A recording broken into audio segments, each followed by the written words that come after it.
ఏపీలో కొత్త ప్రభుత్వం కొలువు తీరింది. ముఖ్యమంత్రిగా చంద్రబాబు పాలన పరంగా కీలక నిర్ణయాలు తీసుకుంటున్నారు.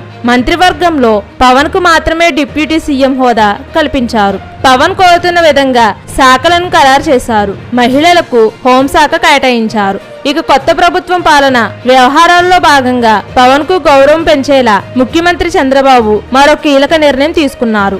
ఎన్డీఏ కూటమి విజయంలో పవన్ పాత్ర కీలకంగా ఉంది. పవన్ కు ప్రభుత్వంలో తగిన ప్రాధాన్యత ఇవ్వాలని చంద్రబాబు నిర్ణయించారు. గత ప్రభుత్వంలో జరిగిన తప్పిదాలను సరిచేస్తూ చంద్రబాబు కొత్త నిర్ణయాలు తీసుకుంటున్నారు. మంత్రివర్గంలో పవన్ కు డిప్యూటీ సీఎం హోదా కల్పించారు. మరెవరికి ఈ హోదా ఇవ్వకపోవడం ద్వారా ఆ పదవికి పవన్ మాత్రమే పరిమితం చేశారు.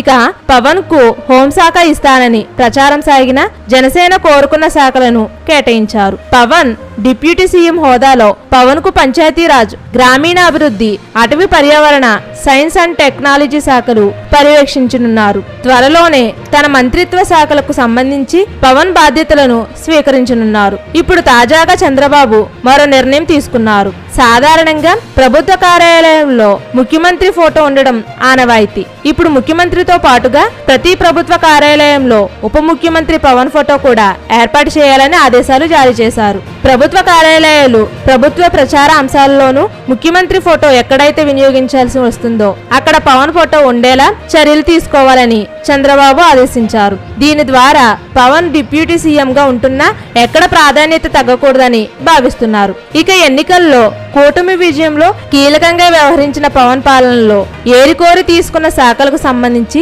ఎలాంటి మార్పులు చూపిస్తారనేది ఆసక్తికరంగా మారుతుంది.